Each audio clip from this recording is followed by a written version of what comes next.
વાત કેવી છે કે મને લાગતું નહોતું કે આપણે સ્કૂલ અહીંયા કેમ્પમાં પહોંચશે. કારણ કે આપણે બહુ બધી અલગ અલગ પ્રકારની ટૂર કરીએ છીએ. કારણ કે મને અનુભવ હતો કે આ લોકો કેમ્પમાં આવશે ને તો બહુ બધી અગવડતાઓ સહન કરવી પડશે, આમ થશે તેમ થશે. પણ ગયું કંઈ આવું કંઈ જે મનમાં ધાર્યું હતું ને એવું કંઈ તમને મળ્યું નહીં. એટલે સાહેબે કીધું એમ જીવન છે ને એ શીખવાની એક પ્રક્રિયા છે. જો તમારામાં શીખવાની થોડીક તમન્ના હોય, ઉત્કંઠા હોય, તરબરાટ હોય, ખનગનાટ હોય, તો તમે દરેકમાંથી કોઈ પણ વસ્તુમાંથી કંઈક ને કંઈક શીખી શકો.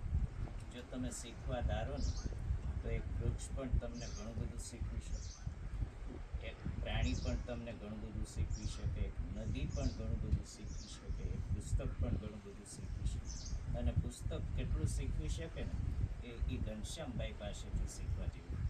બરાબર, અમે તો બાયોલોજી હારે સંકળાયેલા છીએ, ભણાવીએ છીએ, પણ અમને સતત એવું લાગ્યા કરે કે ઘનશ્યામભાઈ તો આવું કંઈ ભણ્યા નથી, પણ પ્રકૃતિ સાથે રહી રહીને અને વાંચી તમે એમને વાંચનનું પૂછજો, બહુ સારું રીડિંગ કરે અને જાજુ બધું આ પ્રકૃતિ વિશેનું વાંચીને જાણીને સમજીને અમારા કરતાં સારું બાયોલોજી શીખે એવું તમે અનુભવ્યું. એટલે શીખવા ધારીએ તો એક પુસ્તક પણ ઘણું બધું શીખવી શકે. એટલે દરેક પાસેથી કંઈક નવું નવું શીખવાનું, દરેક ઘટનામાંથી પણ કંઈક ને કંઈક નવું નવું શીખવાનું.